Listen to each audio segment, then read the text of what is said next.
I'd like to take a moment and thank our sponsor. If you have a laser device for training and you want to take it to the next level, or if you're looking to get into using a laser device for training, check out the products at laserapp.com, LASRAPP.com. You can use code CSP2021 for 15% off the items you've selected. And thanks for checking them out. Welcome to this week's edition of the Casual Shooters Podcast, your premier shooting podcast for the casual shooter. That's a little ad lib, but I like it. All right. This week you have me, you have Leo, and you have Huggy. Hello. What's up? And now that Nationals is over and everybody's getting back to normal, we have another guest. This guest is a past USPSA president and the current and reigning limited division Virginia state champ. Let's bring in Phil Strader. How you doing, Phil? I'm good, thank you. How are y'all? Doing well.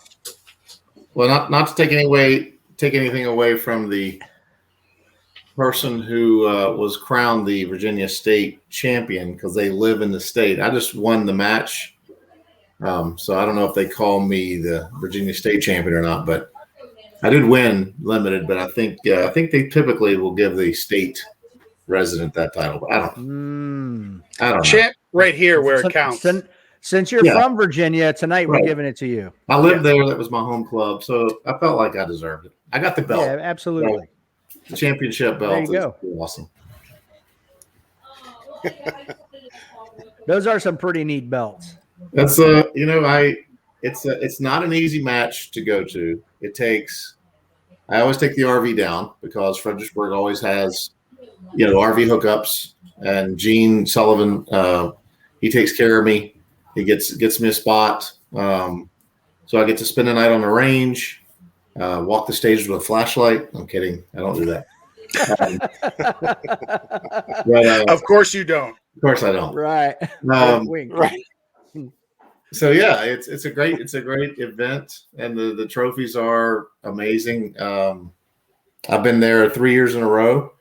Won production the first year, and then second production the second year, and then limited this year. So I love the match, and I don't want to say I'm disappointed it's going to be in Richmond next year, but it's just the accommodations are not going to be the same. So it's going to be it's bittersweet. I'm sure they'll do a great job. I heard they've really expanded that range down there. So we'll see. They have. So in other words, you won't be able to tell them that you're the security guard going around with your flashlight as you're looking at the base. Right. Well, they thought of that a couple of years ago, and the range master was kind enough to come by and say if he catches me on the range, then he's going to DQ me. He was serious. So I really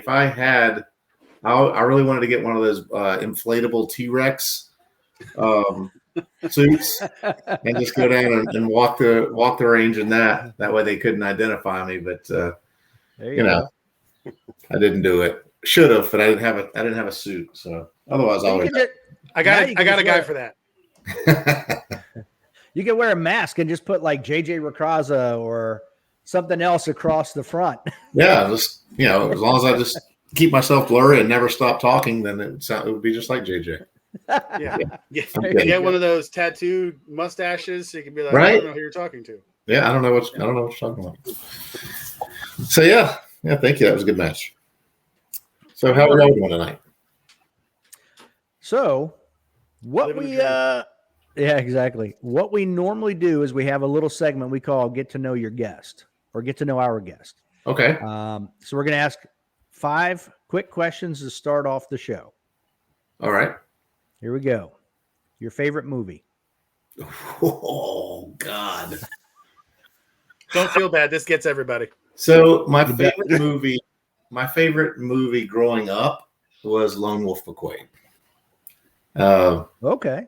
So I don't really, now all the movies are also good. I mean, Lone Wolf McQuade's not exactly what you would call a great movie, but at the time, it was awesome. So, I'll probably keep that as my favorite. It's been my favorite growing up as a kid. So Okay. There are a lot of other good ones out there, but because I watch a lot of TV, probably too much. But that one always comes to mind. That was always mine. The music and everything. Love it. Favorite book? I don't know. The Bible. It's the only one I've ever read. Second time we've had that answer. It is. Can't go wrong. Yeah. I have books everywhere in this house, and I've only read one, and that's because I have some sort of weird narcolepsy. When I read, I can't keep awake, so I don't read books at all. But if I had to pick one other than the Bible, it would have to be one of Jack Carr's books because he gave me a book, and I should probably read it, but I haven't. But I would just lie and say, the Terminal List, or whichever one he gave me. I can't remember which one he gave me. Right, the latest one that's going to be a series. Yeah, they're doing an Amazon movie with Brad on that one, I think. Yep. Yeah. You can't tell a SEAL that you didn't read his book, No, well, he didn't listen to the show. He's not going to know. Horrible. I mean, he's such a nice guy. And I met him. I didn't know who he was when I met him. Again, like I said, I don't read. The best thing about watching movies is there's no reading involved. And I'm pretty much not very intelligent. I'm pretty dumb as normal people go. So when I met this guy, I didn't know he was an author or what his books meant or anything like that. I just knew he was a former SEAL, and that was kind of cool enough for me. And, as I got to know him, it made me want to read. And he actually gave me a copy of his book, signed it for my kid, because I told him, I was, look, man, I appreciate it. I'm not going to read it because I don't read, but my kid reads, and he loves this kind of stuff. So he's been giving my kid all those books. So it's pretty cool. And next time you see him, can you just tell him that you've adopted me as your kid? And I'll take my copy. Of course. We'll do a casual shooter podcast signed copy for everyone. Yeah, and we'll be like book club. We'll all read it and be like, "Oh, this was amazing." Yeah, I'm sure it is. I've heard nothing but great things about it. I wish I did read, but I don't. Okay, sorry. On to the next question. No, I'm just laughing because it's actually kind of funny because I'm like, well, if the movie has subtitles, what happens? I've been trying to the Squid Game, man. Every time I watch it, I start falling asleep because I have to read so much. I'm like, why are the subtitles so fast? They're going by so quick. And my kid, he loves all this anime stuff, and he will ask me to watch it with him. And I'm just like, look, I can't keep up, man. It's just too much reading. It's pretty bad. But you're not wrong. Squid Game wore me out, man. But it was. I was brain tired. I was so tired. It's like, man, it's exhausting to watch. You mean for all the people dying? No, not that. The reading is just. Got me. It makes you laugh, and you sit there and go, "Why do they call that game Squid Game? We used to call it red light, green light." Yeah, right. Exactly. There you go. All right. Question number 3 is a Huggy special.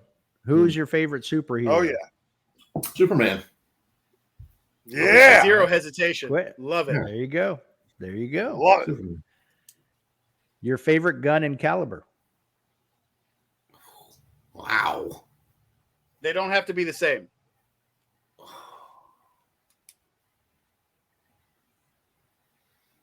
Oh man, that's a tough one. I have a lot. I'll say my favorite pistol, and I can go a little deeper into this, is a Springfield. Sorry, Sig. It's a Springfield 40 cal. And the only reason that's my favorite is because that's what I won the Nationals with in 2015. And unfortunately, that's the only gun I've ever won a Nationals with. So, and I've shot 68 of them, which makes me, by percentage, the losingest national champion in the history of USPSA, which I'm not proud to say, but I am proud to say that gun has to be my favorite because that's the only one I've won with. So yeah, I feel bad about that one. I have a lot of guns. I have so many. I should have recorded this in my gun room, but we would have been this thing would have lasted 3 hours, right? As far as caliber goes, I mean, I made a lot of money for 6 hours with a 9mm, so I'll have to go with 9mm. Is my favorite that I enjoy shooting because it doesn't beat me up. It's easy on me. I'm old. I got old hands. All right. This next question, I try to make something that's not as generic. It's more tailored to our guest. So, in light of recent events, I think this is a very appropriate question. So there's a tradition in the White House where the outgoing president of the United States leaves a note in the desk to the incoming president. Now, with everything that's happened in USPSA in the last couple months, if you had a chance to leave a note in the desk for the incoming president replacing Mike Foley, what would you put in that note?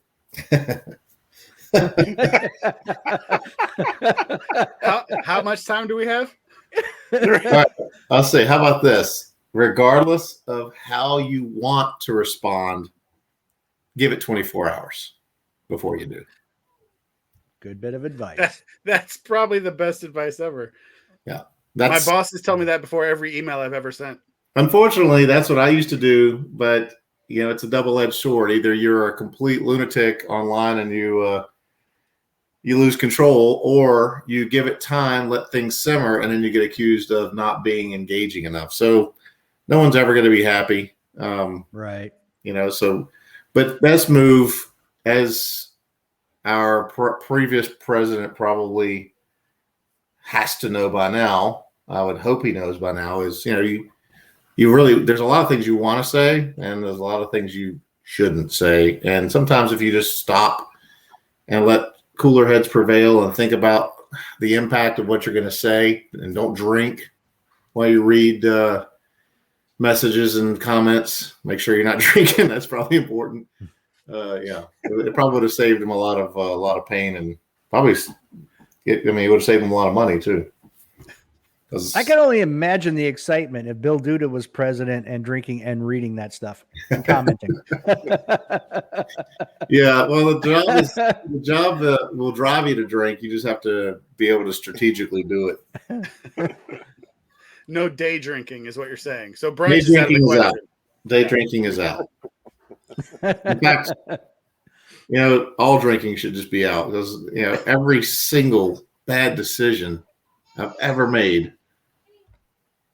has been when I've been drinking, probably. Just about every bad decision. So there's water in this cup, not vodka.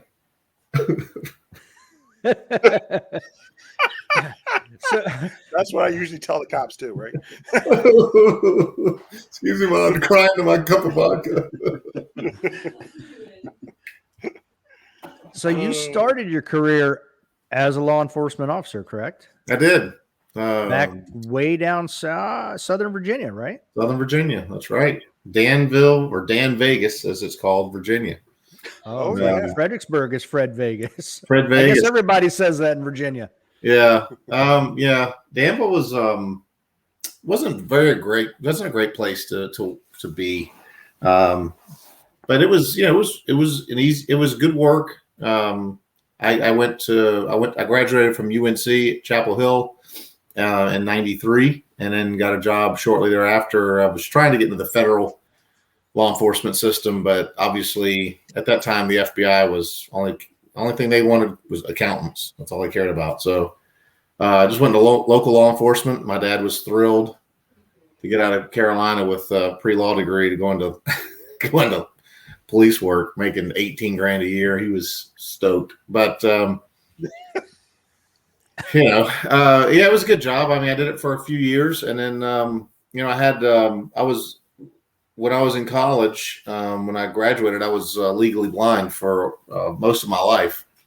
So when I got out of college, I had gotten tired of the ridiculous glasses I had to wear and the awful lenses that I had to put in my eyes. So I went and got surgery. I had in '93 it was RK surgery, right? With the knife, with the diamond knife. So they were actually cutting your eye, and it was trying to heal flat. And it took about a year to get that left eye finished and done. And the next year I had my right eye done with this new technique called PRK, or excimer laser surgery. The guy that did that eye actually pioneered the LASIK process, and he was in Canada. So I flew to Canada, had my right eye done, and by the time I was done, because I had to have good eyesight, right, to get into the federal system. But by the time I got all that done, they had the feds had basically said no more eye surgery candidates. We won't take them because there was rumors that if you got hit in the eye, it could rupture your cornea.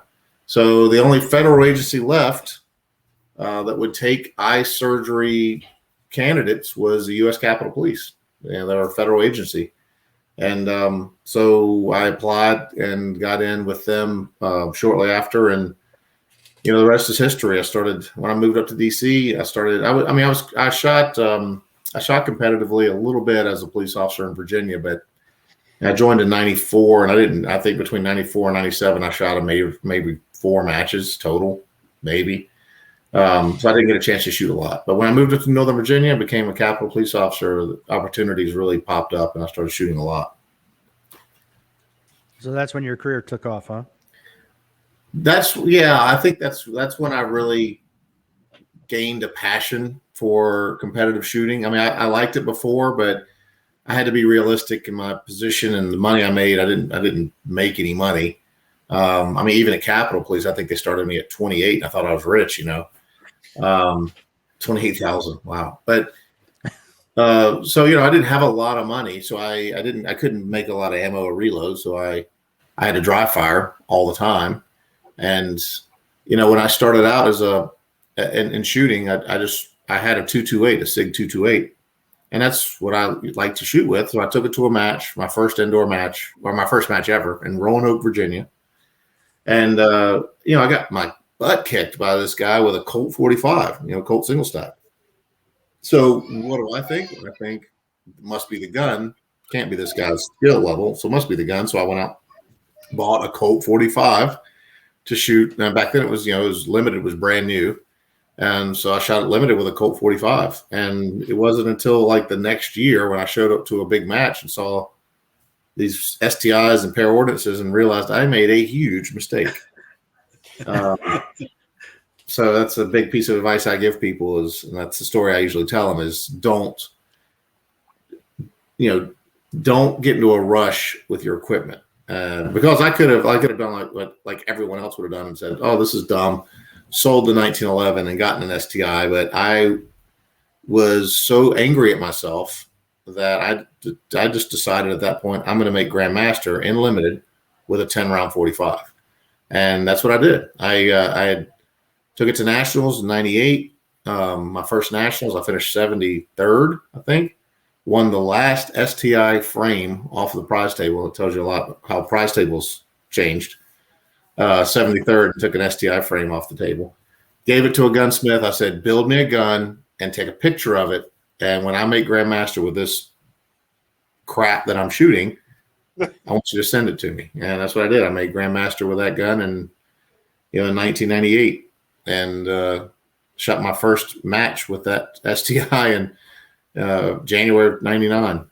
I blew it up on the first stage. So, yeah, life. But literally blew it up? Well, in case had a rupture, so it basically blew up and wow. Stage and zeroed the stage, and so needless to say, I wasn't very happy. But so yeah, I usually tell people, look, I knew at that point my equipment had slowed me down, and that's when I decided to upgrade. When your equipment, you can't keep up with your ability, and that's very rare nowadays because there's so many divisions. Don't move on, don't be in an equipment rush, but. Anyway, I digress. Yeah, I was a police officer and didn't have the money to buy a lot of cool guns, and I didn't have a lot of money to reload and get components, so I dry fired a lot, and really didn't start. I started getting pretty good around 98, 99, and then right at the end of 99, I really started getting better. I was a Grandmaster from 98 to 2000, or 99 to 2000, but it was on paper. Didn't really count. I shot like it too. Yeah.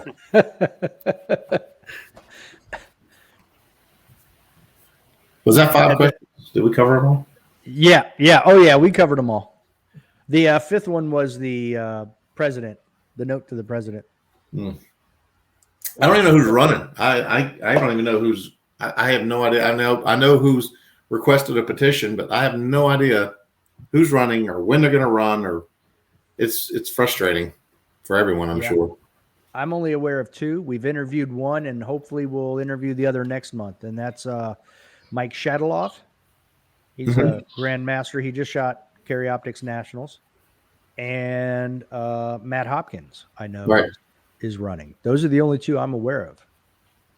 Yeah, we'll see. It's going to be an interesting. It's very interesting right now, but we'll see what happens. I know who's not running. I'm trying to get Huggy to run. That's right. Just because I think it'd be fun. That's right. Well, I tell you, it's. I will tell you all the same thing I've told everyone. It's it's not as easy as it seems, and B, it's not going to be the same job that people thought that Foley had. It's not going to be a carte blanche, shoot every single match you want and make a huge salary kind of job. I think that's what the board is trying to avoid, which still confuses me because the board is that very board, or a version of that board, are the same ones that were getting the pay raises and everything. So a lot of it doesn't make sense to me, but that's why I'm not involved in the politics of it anymore. Sounds like our department. Yeah. Yeah. That's right. I'm going to write in Pedro for president. Vote for Pedro. Pedro offers you his protection. Well, I've said this, not publicly, but I'll say it here. You guys get the scoop. We'll see what happens in the special election. We'll see who gets elected, and I will sit back and I'll watch and see what strides are made or stumbles are made in USPSA. And then, next time the next election comes around, maybe I'll think about it again. But, it's a last resort kind of thing. Like I hate to draw, when Donald Trump was asked 20 years ago if he would run for president, he said, I will only run for president if I absolutely have to. And not to compare myself with that, but I want to give the system a chance to work before I take that plunge, because I got a great job with SIG. I love what I'm doing, and the last thing I want to do is leave. But I love the organization too. I've been a member of it since 1994, and I've put a lot of my time into it. I've put my time in as area director. I put my time in as president, as match director, as a lot. I've worn a lot of different hats, and I don't do it because I need to. I do it because I love it. So I'm very protective of the organization for sure. Well, we are very appreciative, but hopefully you don't have to do that, because I like having you at SIG because I like watching your YouTube videos. Just gonna put that out there. I'm gonna fanboy out a little bit. I enjoy your videos. Well, thank you. I appreciate it. Now, I thought I either read or heard somewhere in an interview you had where you mentioned how it was difficult splitting time when you were the president. Yes. Well, when I ran, when I ran for president, I was under the impression and the understanding that it was a part-time position, hence the part-time salary. And I actually did go to my bosses at Remington and say, "Look, this is a possible." They were pretty confident that Voight would not go unseated, but because he was a very popular president. And he did a lot of good things, but he'd been in there for 3 terms, and people, we get too antsy as members. We like to see change, and 3 terms is a long time. And so I was like, well, it's a chance I could win. And they said, well, this would be good for us too, so go ahead and do it. So they allowed me to run. I got elected, and as soon as I got elected, I did start getting a lot of pressure from both sides. I would get pressure from some members and some of the board concerned with that I wasn't putting enough time into it, and of course Remington were getting concerned that I was putting not enough time into the Remington job. So I was always being pulled in 2 different directions. But my focus during my time with USPSA were the nationals. I wanted to put together the best nationals every year.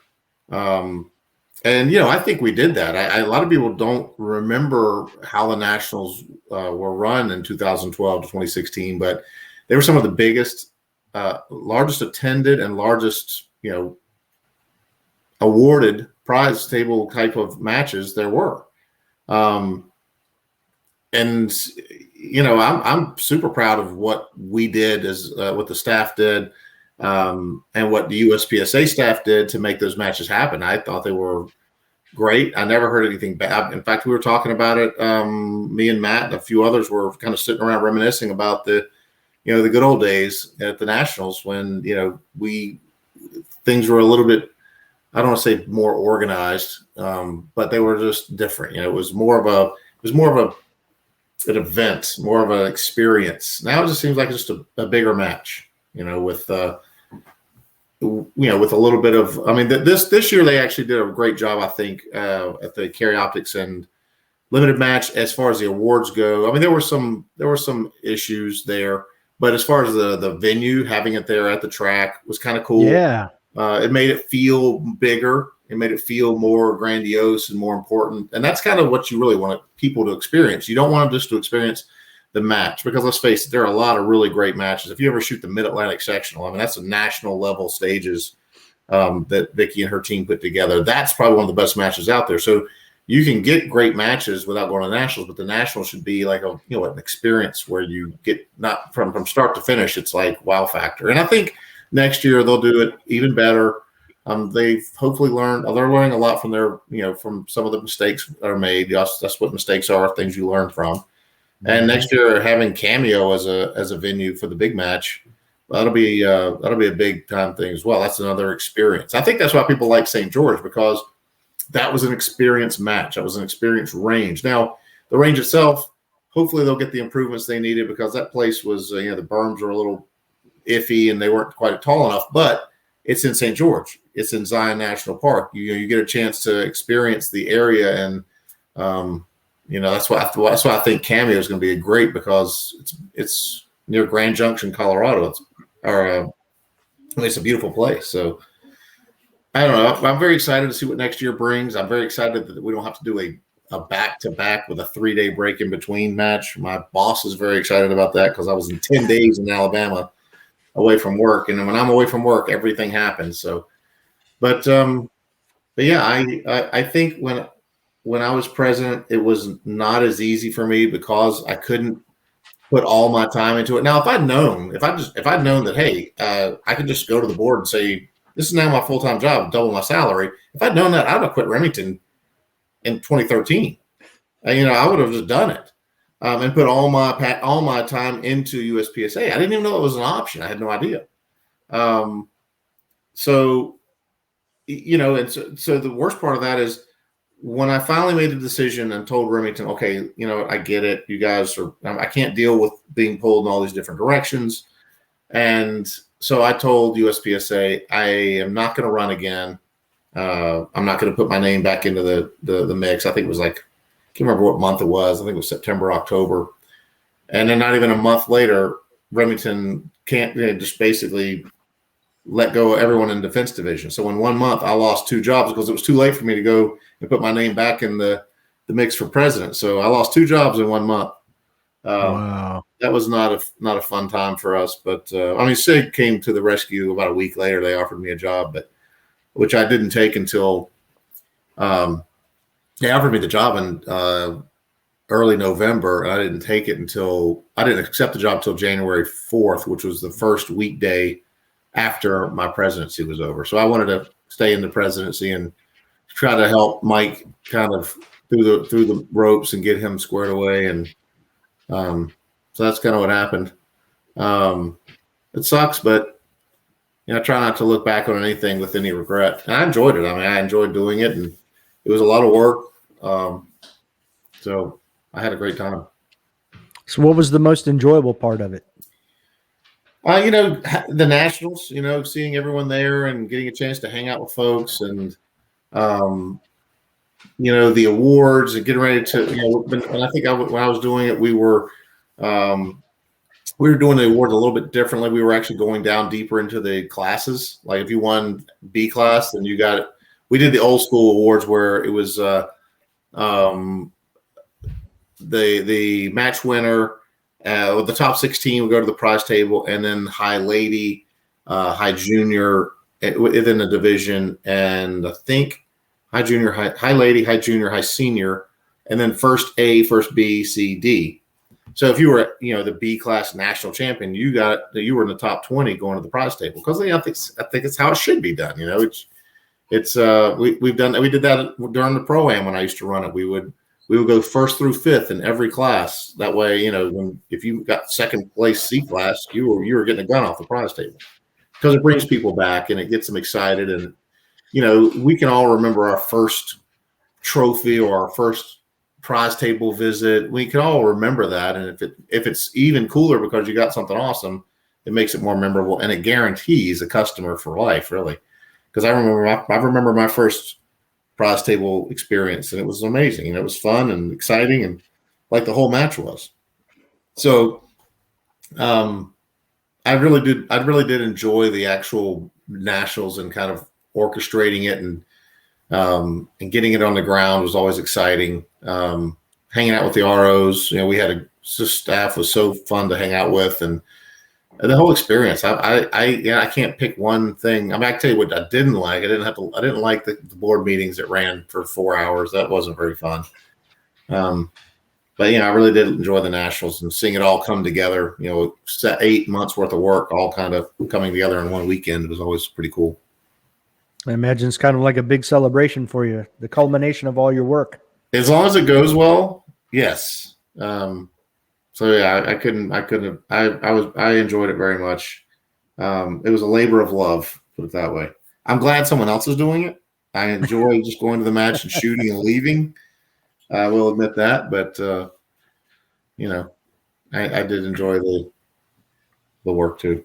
Yeah, it's like a grandkid that way, or like a niece or a nephew. Like, it's nice hanging out with them, but then you got to give them back. You're like, all right, bye. Yes, exactly right. Except in Alabama, oh my gosh, I didn't think the 10 days was ever going to end. That last day of that limited nationals, I was done. I was spent.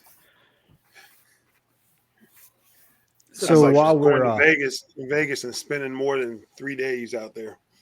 Yeah, Vegas was a challenge, man. That was a contract that I inherited from Mike, and I did actually use Vegas to my advantage, because 3-gun nationals was basically on its way out when I took over. I mean, everyone was going. The match was scattered, and I said, look, this match needs a home. It needs a certain weekend and a certain venue, and this is where it's going to be. And Pete Renzig, he actually helped put it all together, and he kept things going out there, because that's a tough club to deal with. But that club actually saved 3-gun nationals, in my opinion, because at the beginning of my term, the year before I started, the 3-gun nationals, the year before, I think got 140 shooters, and by 2015 we had almost 300. So because people knew where to go, they knew what weekend to do it, and it was it was a great match, and we did pretty well in Vegas. But like you said, how much time do you want to spend out there? Because you got Vegas for that match, and we have Vegas for SHOT Show. I felt like I was going to Vegas. I went there like 2 or 3 times a year. I felt like I had a second home there. It was horrible. And then for anyone who lives in Vegas, I'm sure it's fine to live there. Right, exactly.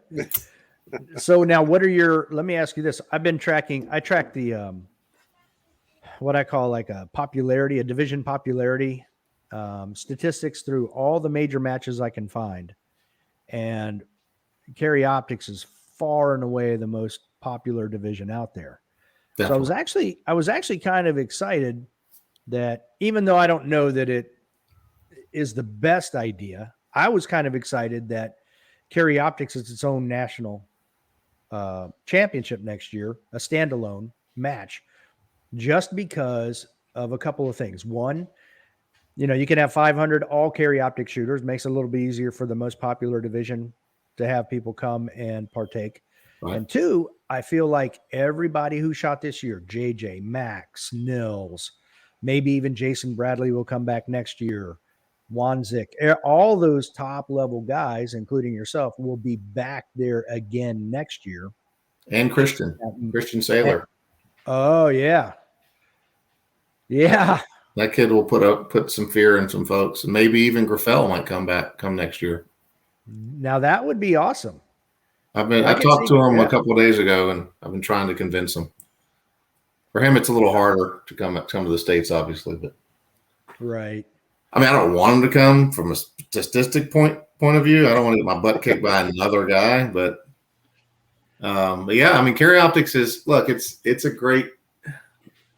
I don't like the division. I actually helped create it. The division was my idea. I mean, I had to take credit for it, but I don't like it.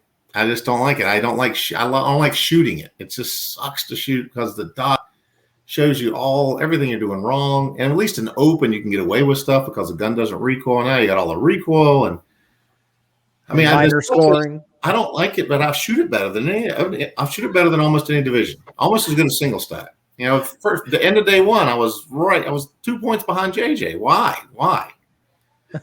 I mean, day two, obviously that didn't happen, but day three, I didn't lose anything. I gained like 10 points on everyone because I lost 110 the second day. But be that as it may, you know, it is popular because you basically got all the fun of open, with exception of obviously the gun shoots. Open guns shoot a little bit better. That's a fact. But you have all the fun of a red dot optic to make the hard shots easier, and you don't have to deal with a lot of the expense of reloading and a lot of the stress of shooting major all the time.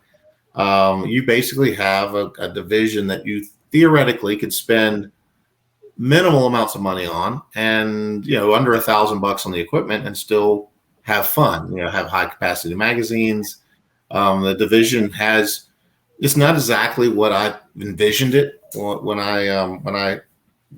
we voted it in when I was president. But I mean, I know the facts are if you give someone a easier gun to shoot and more ammo, they're always going to be happy, even if it's not the intent of the division. And I get that. But it gives people a place to go that makes the shooting easier. And let's face it, when you're a new shooter, and I give you two options, you can take this iron-sighted pistol that holds 17 rounds and put 10 rounds in it and shoot production, or you can take this pistol, put a red dot on it, and load the magazines all the way up, and even maybe get an extended magazine for it. So obviously the attention is going to go to the newer division. Now, I will say, you saw a huge boost in Carry Optics this year, and I will say, look, it has a lot to do with how the nationals were put together. I mean, the production nationals were basically, I don't know, Christmas. I don't know when they were. It was early in the year. The point is, they were really early. So by the time the season had almost started, the production nationals was over, and the next big nationals was Carry Optics. So, I don't like Carry Optics, but I shot it all year pretty much because what else am I going to shoot? Am I going to shoot production? Why am I shooting production? Because there's no production nationals to prepare for. So, right. And I think you're going to see that again next year. You got to. I mean, a lot of people don't shoot single stack. A lot of people don't shoot L10. So, that match, I'm glad it's single stack is kind of its own division. I know a couple of people will go shoot L10, but Latham and myself and Seaclander and hopefully Nils we'll see, and Jacob Hetherington maybe. I mean, they'll have a lot of top folks in the single stack, and that's what I love. I like competing against the very, very best all the time, which is why I used to love when single stack was its own division, back in the Passive Park days. But after that match, you've got basically nothing between May and September except to prepare for the Carry Optics Nationals. So I got a feeling you're going to see those divisions spike again. They're going to see that being the biggest pistol division again until September.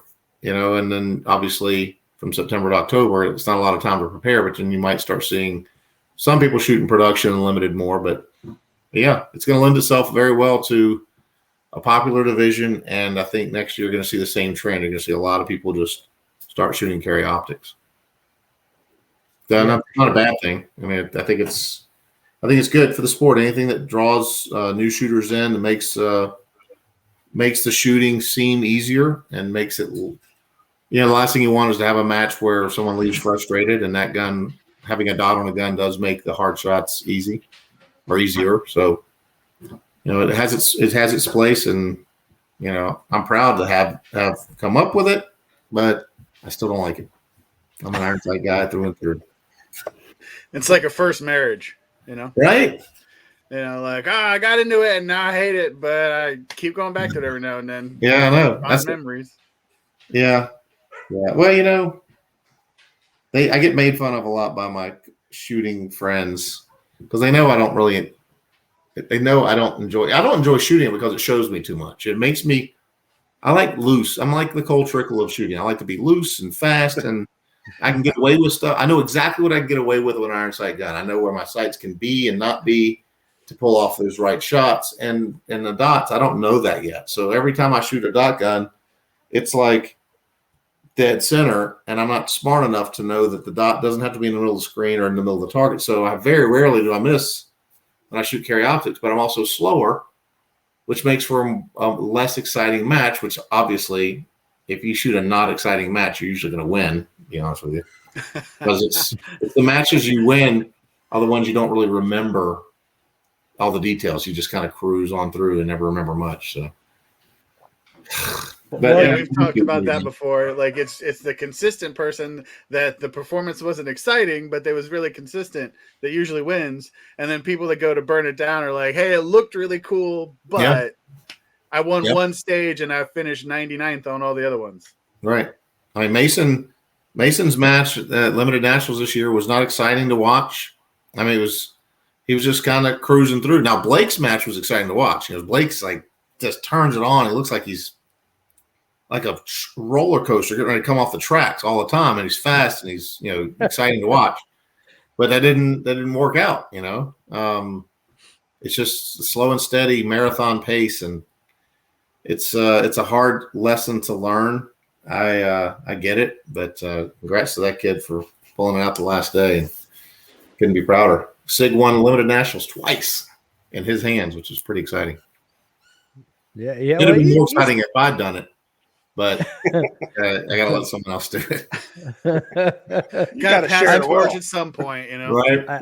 I imagine you live up there near him somewhere. So yeah, he's about an hour from me, but we talked. We just talked a few minutes ago. Okay. I kind of think of Casey Eusebio as well. He's the same way. I looked at his performance. It was either last year's Nationals or the one before where his times were crazy fast, but then he'd have one where, he's 100th place. Right. And then he'd be right there at the top again and then 100. So, but he's also exciting to watch. Yes. That is very true. So, yes. Yeah, especially in Open. Open is super important to be consistent in Open, and that's where Christian is he was the favorite to go in there because he's just consistent, never slows down, and never speeds up. He just does things the way he needs to do it. It'll be very interesting to see what happens if Eric shoots Open against him. He's like a 20-year-old Max Michel. Yeah. Very consistent, doesn't make a lot of mistakes, and just knows what he can do, and he does it. He's very athletic too. Don't let that fool you. He's very quick. Yeah. He's fast when he needs to be. He's a good shooter. Oh yeah, for sure. That's what I try to tell these guys about me. Yeah, sure. I'm fast when I need to be. I just don't always need to be. Fast at the dinner table. Yeah. You know what? We're gonna agree to disagree on that, Huggy. Fast is a relative term, right? I'm fast. It's just the stopping part that sucks. If I could just manage to convince them just to do all empty gun starts or do reloads or speed shoots across the board, then I think I would be a serious threat. But this whole field course and running around thing, it's not easy. I was going to say, I watched you on your stage win with the carry optics gun. I know. Damn it. I know. Did you know? So ashamed to be good. Ugh. Did you know that Nils? What's that?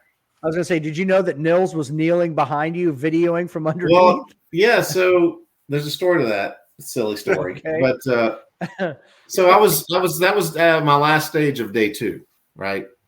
And day 2, as I mentioned, was a disaster day for me. I dumped over 100 match points that day on the other 5 stages I shot.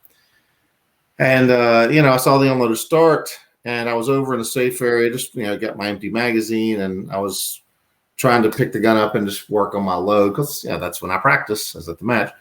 And I'm laying the gun on the side, and I have one of those thumb rests, a go gun, the gas pedal thing on my gun, and it sits the gun, like this on a table, so the mag well is literally sitting flat on a table. And I was like, whoa, wait a minute. So this is a thing that Angus Hobdell used to try to do. He'd push the magazine in with the gun sitting like this and the magazine sitting under it, under the grip, and he would push them together and rack the slide and go. It never really worked out too great for Angus. I saw him spin the gun around once, and so I went over to the safe area and I tried it. And sure enough, I spin the gun and it points at me. So, that's not what you want to happen. Let's try it again. So I did it like 5 times in a row after that, and it was really quick. Well, screw it. Why not? So I went on my way back from the safe area. I saw Carl Schmidt sitting there, and I was like, hey, you might want to stick around stage, whatever this was, 7, I think I was shooting. You might want to stick around here because you might be getting a call to come DQ me because I'm going to try this thing. And he said, oh, God. So he went over and he stood by. And I told Nils, I said, hey, just want to put this out there. I'm either going to win this stage by 10% or I'm going to DQ. And so obviously when I tell someone that, I'm not screwing around, and he knows that. So he took his camera out and started recording as soon as I went up there. And turned out it worked out okay. Yeah, you won by 10%. I'd say it worked out. I did. And that was, there's a PCC guy there that, no, he didn't come close either. Yeah, that was a good stage. In fact, that night at the house, we were staying at a house, and Matt Nash was asking, what in the world did you do there? And I showed him. I took, got my gun, emptied it out and everything. And I was showing him on a chair. And so he was trying to do it as well. And then we did it. I had my limited gun, and we were messing around on a practice range the day before the match. I took 100 rounds out to practice with because that was about as much as I could handle. And I managed to get a .87 first shot on a 7-yard target from an unloaded start, which is as fast as twice as fast as I'd ever done it with, just picking the gun up. Oh God, there it is. Yeah. Yeah. You guys saw that one. Yeah. So yeah, that was, there it is. Luckily Matt managed to get his one good one on there. Yeah, that was while you guys recorded it. That's like tandem diving in the Olympics. Yeah, exactly. Yeah, it's pretty. So it definitely makes for a fast load, but it also is what you would call high risk. So I'm not sure if those 60 match points were worth it, but it turned out to be a pretty cool video. So, but yeah, if they could make all the stages like that, I'd be golden. I'm for sure you probably just started a trend now, and so you're probably going to see a lot more people starting that way. I've seen it before with open guns. I've never seen anybody do it with a carry optic gun. It's not as easy. Well, if you have a thumb rest on your or the gas pedal on your 320, then it'll sit pretty well. But you guys remember the mag catch? Remember the reload with the catch? Yeah. Yeah, I started that one too, and I regretted that one. So hopefully this one will go a little bit better. I started it. I showed it to JJ. It had to be 25 years ago. I said, JJ, check this out. And I did the load, caught the magazine, and he proceeded for like an hour to try it in his bed. I was staying at his house. Me and my wife, we used to visit him and his family up in New Jersey a lot. And he was in his room just practicing, trying to catch it, never could get it. And he finally could get it, and he put it on YouTube. It was like went viral, or it just. I was like, you got credit for what I taught you how to do, and freaking JJ, man. So yeah, then I started seeing videos of it all over the world, literally all over the world, just people reloading and catching their stupid magazine. I was like, well, that's the dumb. Then when you see someone else do it, like, that was dumb. That just doesn't look good at all. So I felt pretty guilty about starting that stupid trend. It's great for the Instagram, I'm sure. It is. Well, those are the days before Instagram, so I didn't even think about, I missed the timeline on that, I guess. Stupid. So I'll have to think of something else dumb to do. You didn't realize you were such an influencer. Oh gosh, I didn't Before even know. they even were influencers. I didn't even know it was a job description. That's what people call themselves now. I'm an influencer on. You're gonna pay me, Sig? I'm an influencer. I was like, I don't know what that means. Get away from So the old cool term for it, like the old people. Original. I was an original influencer. Yeah. Right? You'd be like a trendsetter. Yes. Instead of pound sign, it's hashtag. Like it's all changed now. Yeah. You'd be trendsetter now. It's influencer. Right. Maybe if I start wearing tube socks and pulling them up too high, people will start doing that too, I guess. I mean, well, see, then would be happy. Then you're going OG. I've seen a lot of tall socks. Shorts. Yeah. Seen a lot of tall socks in the shooting industry or on the range, so it could be a thing. Oh, I wore mine. They're American flag socks. Yeah, there you go. Yeah, absolutely. It was funny because me and Luigi shot on the same squad, and we both had the high socks. Oh, very nice. We shot a little outcomes. better. Yeah, totally different. Yeah. Way different.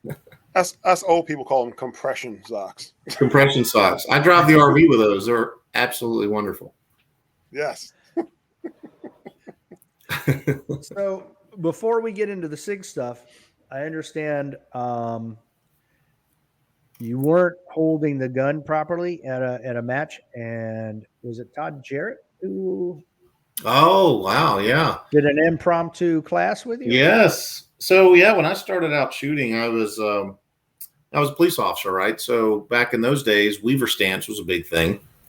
And, I remember I had this eye, my left eye was corrected at that point, and this eye was not. So I couldn't really see very well out of my right eye. So when they told me to, I guess it'll look like my left. Is this? Oh, it's not reversed. Okay, we're good. So when they teach you how to shoot back in those days, they kind of do the whole weaver stance. So for me, it lends itself pretty well with using my left eye, just turning my head and putting the gun, the sight in front of my left eye. And so for me, weaver was pretty standardized, and then thumb over thumb deal here.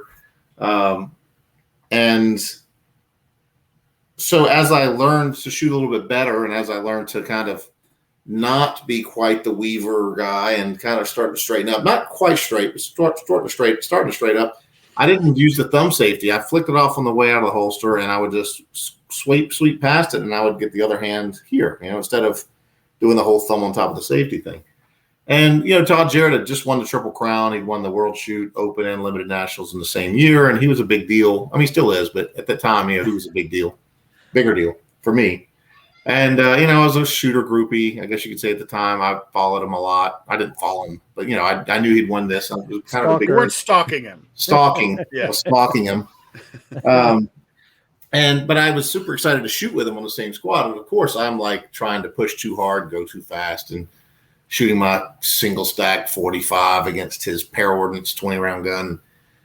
So, but I do remember I beat him on a stage because he had a miss. It was an 8-shot speed shoot. He had a miss and I didn't. And so I was super excited. And I asked him, I said, Mr. Jarrett, I said, I just wanted to say hi and see if you saw anything I was doing wrong during our match. And he said, son, cuz, he said, you're doing about 12 things wrong before you even get the gun out of the holster.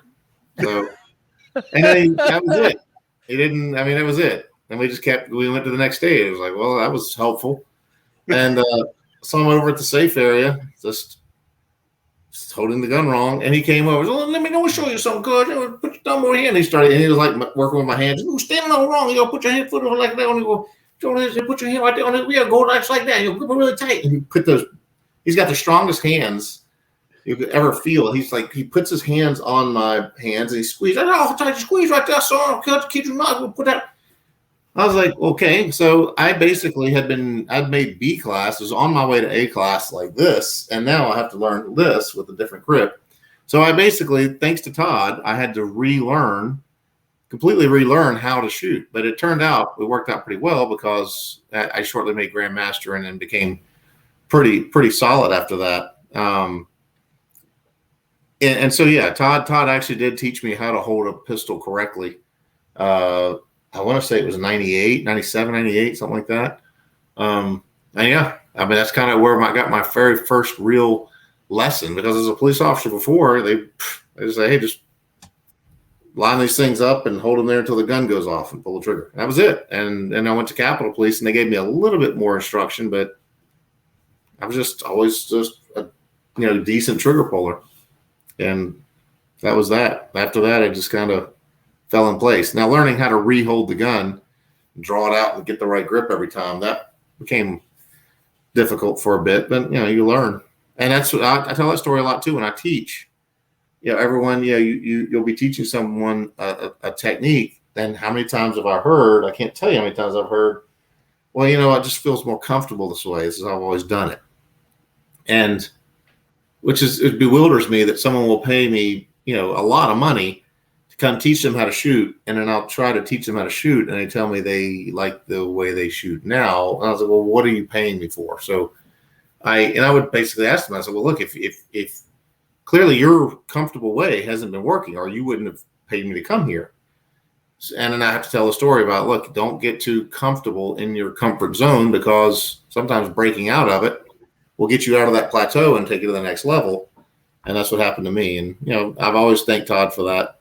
So yeah, never be afraid to break out of that comfort zone, because just because you've always done it a certain way doesn't mean there's not a better way to do it. And if I could just take a class from Todd again, if he just come and teach me, maybe I'll get to that next level again. We're just glad Huggy stopped doing the cup and saucer. I was waiting to see if you're going to say anything about that. Of course I'm going to say it, man. You were shooting like Barney oh, Fife. my God. Oh, yeah. Yeah. And I bring this up because, not because Angels. to make fun of you, but because we were getting made fun of for being the friends of the guy that shot like that. So, like, why did you bring this guy with you? We're like, I don't even know who that is. I don't know this guy. Have him removed. He just followed us from the parking lot. I don't know. Because it was Randy and then Alan from the husband and wife from Pennsylvania. They were like, why? Like, they didn't even want to be the same squad as him. Oh. But you know what? Hey, but they fixed it. And now I'm good. Now you don't shoot like giant Barney Fife. No, I don't. Now the sky's the limit. Yep. Exactly. Now we just got to get Mr. Jarrett to come and, fix the other 11 things that are wrong. Yes. Luckily, you know a guy that can call him for you. I'll call him right now. Put him on the phone. Yeah, you're going to have a translator if you're going to have him in a class. Huggy used to watch a lot of Foghorn Leghorn. He'll be fine. Well, I'll say again. I can tell you, Phil, I live in Front Royal. Trust me, I can probably. Oh, God. Yeah, he's Lord. That's the one thing I'm not worried about is him understanding. Yeah, you won't have any problem understanding that, okay? Oh, that's funny. Oh, man. That's funny. So yeah, my shooting career has been an interesting one. I've been very blessed, but it's been, it's been. I don't want to say it's been a challenge, because that wouldn't be true. It's not, for me, it came easy. I did work a lot when I had my Colt, when I was shooting that single stack. I did work. I worked. A lot of people think that I don't practice, and I don't. But a lot of people think I just showed up and started shooting really well, and it's not really how it happened. I mean, I was really hitting it pretty hard from the years of probably 98 to 2000. I wasn't shooting a lot because I just didn't have a lot of money. But I always had a gun in my hand. Always had a gun on my belt. I was still good friends. I haven't talked to him in a while, but I used to watch and stalk Armando Valdez. And, he was a big time iron sight shooter, Miami PD guy. And he walked around with his gun on his competition rig all the time. When he was at home, he always had it on because he wanted to get totally intimate and comfortable with the gear, and he could dry fire whenever he wanted to. And that was kind of the philosophy that I took. So, did work pretty hard on those days, and I actually worked pretty hard after that. I was shooting a lot. I was competing a lot, and I did eventually get an ammo sponsor or bullet sponsor. And then Atlanta Arms started helping me out. They still help me out. Actually, when I need ammo that SIG can't provide, I call Jason on the phone and he sends whatever I need. So they really take care of me. But it's easy for them to take care of me because they can send me 7,000 rounds and I don't call again for 3 years because I don't shoot, right? I only shoot matches with it. So for them, it doesn't make a lot of sense not to. But yeah, there is work involved, but I will admit that my career has been easier than some. I can't explain why. I've been asked that question a lot. I just don't know. I do if I find something that interests me, like I shot PPC for a while with my police department, and that I did work at that a little bit because I sucked so bad at it and I hated being bad at it. So I did practice that here and there. It also helped me with Bianchi Cup shooting and some of the things I did there. And Steel Challenge, my first time at Steel Challenge, I actually shot really well. My first Steel Challenge, I was third and limited at the first Steel Challenge World Championship I went to. But I enjoyed it. So I actually practiced a little bit, not very much, but a little bit. And then before the Steel Challenge, the next year in 2006, when I won limited, I shot like 1,000 rounds before the match. We had a practice range there on site, and I shot my butt off. I looked like a mummy when I was done because I don't shoot enough, and my hands were just not used to shooting that many rounds. So I was shooting the match. I had tape on almost every finger. So, but yeah, I have been very, very blessed in that I don't have to put a lot of time into it, like a lot of people do. So, so I have to kind of remember where I came from because a lot of the things I used to teach, especially in the 2015 era when I was still teaching, and before that, I had to kind of remember where it came from because for me to teach someone how to shoot, I had to have some sort of reference, and that's what I usually did, was reference my old school days when I was coming up with drills to work on certain techniques instead of just going and shooting matches all the time. Because I used to shoot club matches. I mean, in 1 month, I would shoot 6 club matches every month because that was practice for me. That was getting ready, and shooting. So I've been pretty blessed.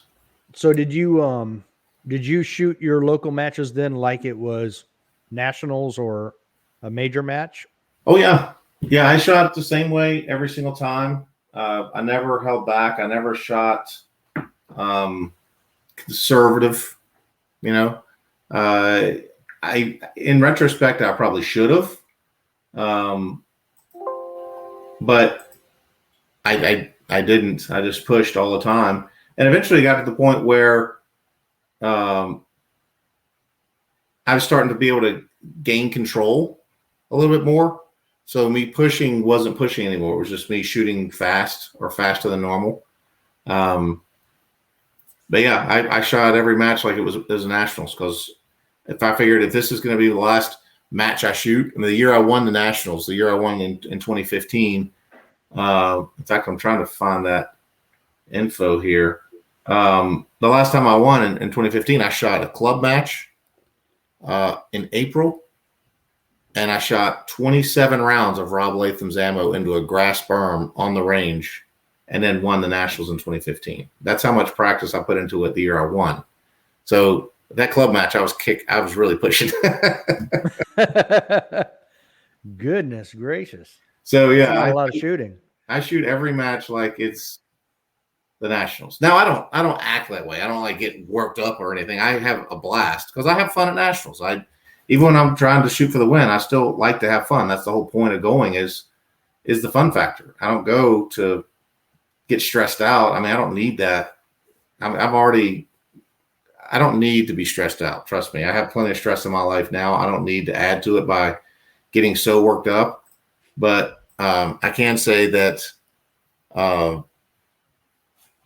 that when I'm shooting, I don't hold anything back. I go for it every time.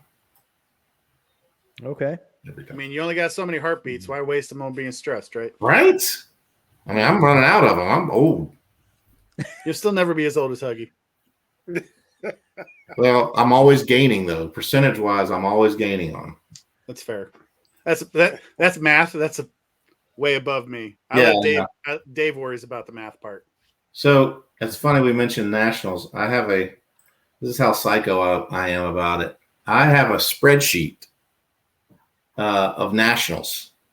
Okay. You just made Dave very happy. I like where this is going. Yeah. I don't know why I started it, but I was just like, I wonder how much of my life I have spent at a national championship. Turns out it's a lot. But yeah, I went through and I dug up all the results I could find, and dug up every single year I'd shot and broke it up by division and the finish and everything. And I have this crazy spreadsheet of every match that I ever shot. And the limited nationals I just finished was my 68th national championship. And the only matches that I didn't enter was in 2012, because that was my first year president, and I wanted just to focus just on getting the match on the ground, so I didn't shoot. I didn't want any distractions. And my wife hurt her leg really bad in 2016, and I had to miss the limited and production nationals that year. So technically, I should be up to 74, or 72. But be that as it may, I had this ridiculous spreadsheet done, and so yeah, I can go to any division and see what my average finish is per division. Like, if I want to look at Dave's probably going to ask you to email that to him later. Yeah, right. I'm like, I can tell you right now, like, Dave is waiting to start asking you questions about the spreadsheet. Like, I can guarantee, goodness, knowing how many spreadsheets Dave has, because I've seen work-related spreadsheets. I guarantee you, he's going to ask you to email that to him later. Oh, really? He is salivating. He's chomping at the bit right now to be like, all right, so this year, I can tell you how many nationals in each division I've shot, what my average finish is, like from 20 years to now, a 20-year average. I can tell you literally all that stuff. And it's absolutely crazy. So silly. But I thought y'all might like that. That's pretty good. I do like it. Yes, for sure. He's so happy right now. Oh, good. You guys give me too much credit.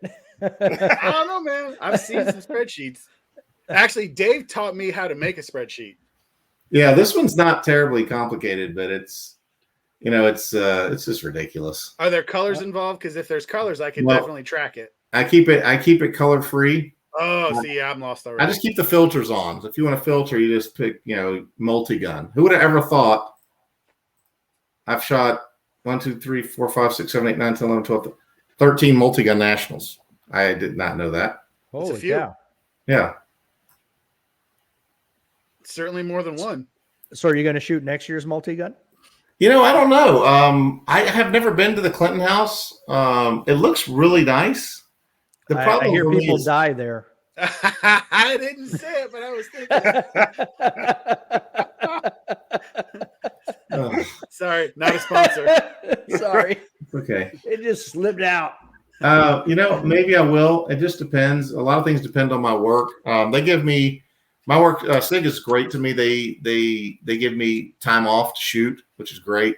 And I get a certain amount of days. But it is pretty early in the year. Maybe I will. I don't know. I might shoot it. I do love shooting 3-gun. I just don't like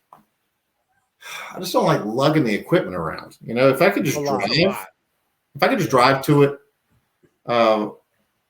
it would be obviously it'd be a hell yes, I'll go.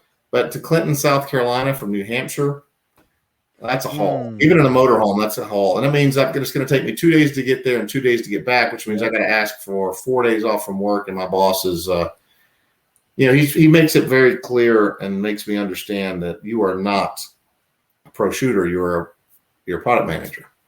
So there's also pressure from work, and I get it. But as long as I'm finishing, if I continue to finish in the top 10 and people there start to realize that I'm still, I would say a force, but I'm still always going to be towards the top, then I can still keep myself as a ranked national shooter, I think. So I'm still okay with that. And they don't seem to be upset. They still let me come to the matches, but we'll see. I might go. I don't know.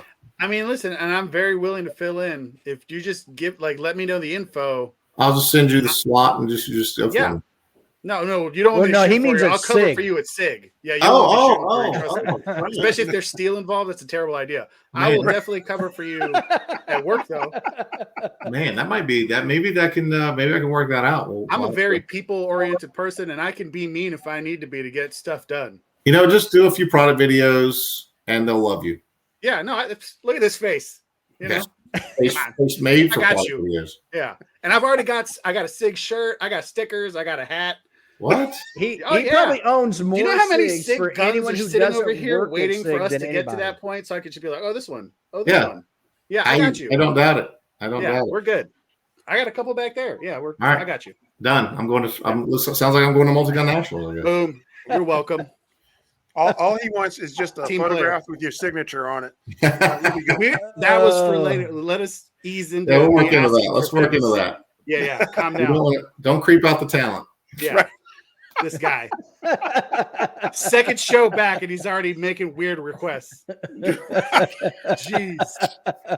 I don't want it. I'm doing it for you. Yeah. Hey, Dave, can you mute him, please?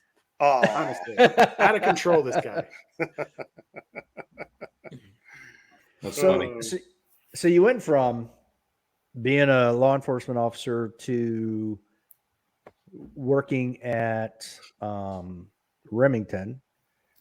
Yeah, there was a break there when I was a U.S. Capitol Police officer.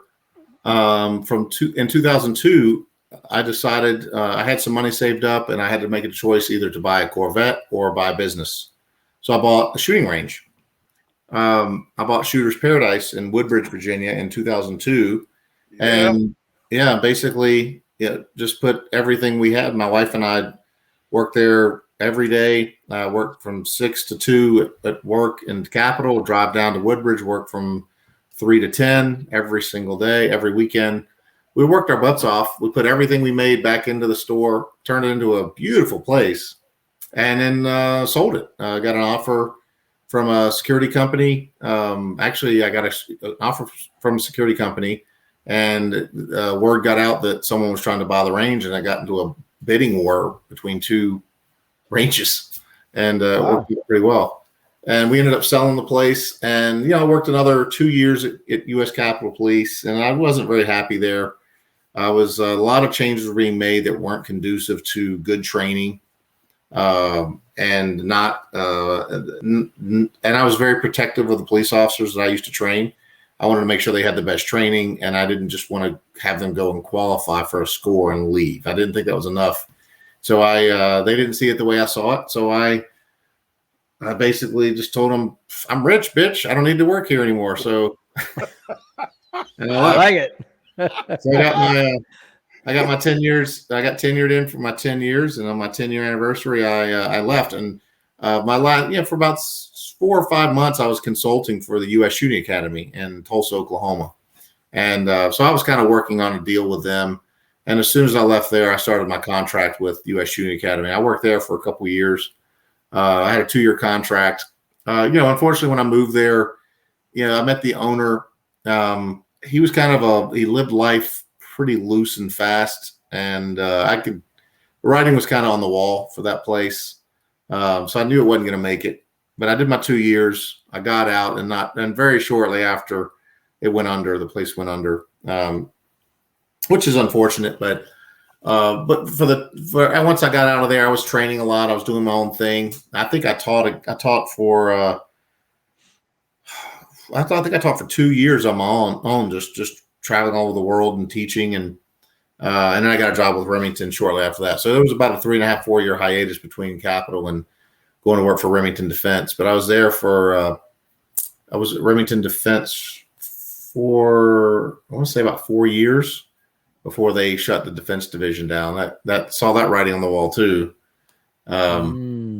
Luckily, I only see good things for SIG, so I'm pretty happy. But once Remington let me go, SIG called me immediately and interviewed me and hired me on the same day they interviewed me. So, the job they had, pistol product manager, was pretty well suited for my background. They needed someone who had gun knowledge, someone who was relatively personable and good on camera. And I had done work on camera with Shooting USA a lot when I was shooting for Team Smith & Wesson.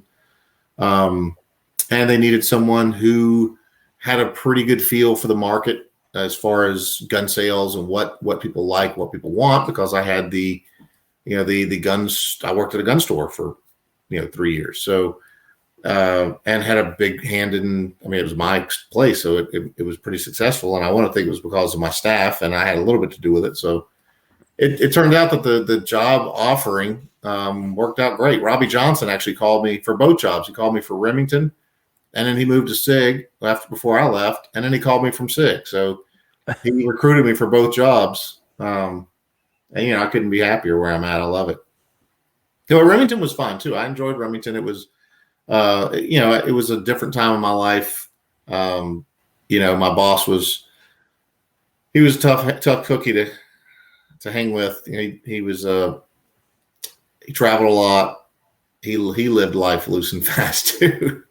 So yeah, but now I'm more settled. I'm living here in New Hampshire. So I literally am spending spans of 7 years of my life in different places. So hopefully that is done and I can stay here. Well, I'm glad you got out of Hoodbridge. Yeah. No kidding, right? Yeah, Hoodbridge was a little rough. We were luckily I didn't live in Lorton, but I was pretty close to the Hood Bridge. I don't know if you should see it now. Yeah, I don't know if Dave kind of let you in on the fact that the three of us work there together. So oh, really? Yeah. So we're in the public safety market. So yeah, we're down. Yeah, there's a lot of work there. Then I'll tell you that. Yeah, we all work for Prince William County Fire Department.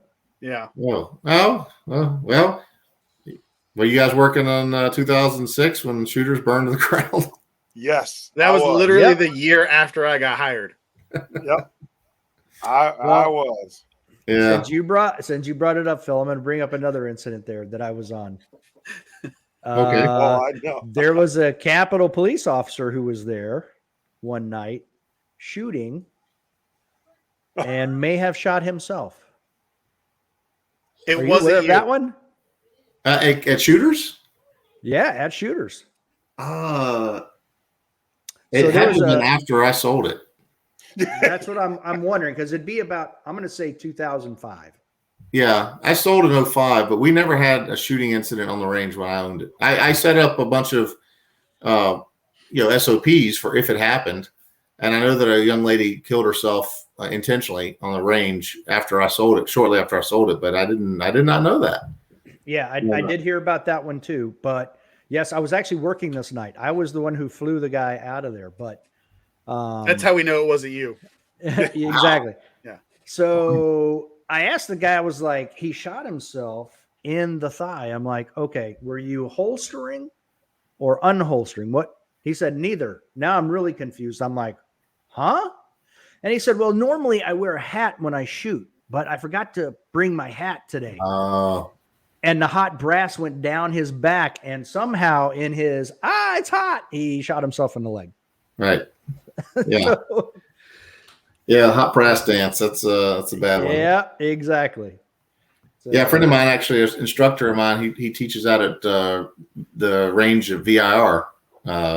He actually got shot in the leg. The girl was wearing a spaghetti top, and brass went down her top, and she shot him. And he had just gotten a tattoo on his calf, and it went right through his leg and right through the tattoo, right in the middle of the tattoo. And we gave him more help for that than anything. It was like, well, that happened. I mean, he wasn't hurt. I mean, it was in and out, flesh wound, no big deal. But he's got a scar right in the middle of that Special Forces tattoo. And I was like, oh, my God. So, wow. Got it in combat. Yeah, that's right. Yeah. An old war wound. Yeah. Where'd you get it? Italy. Yeah, don't worry about it. Yeah. Oh, she was Italian. Okay. Yeah. Spaghetti top. Until next time. Don't be a little bitch. Yeah.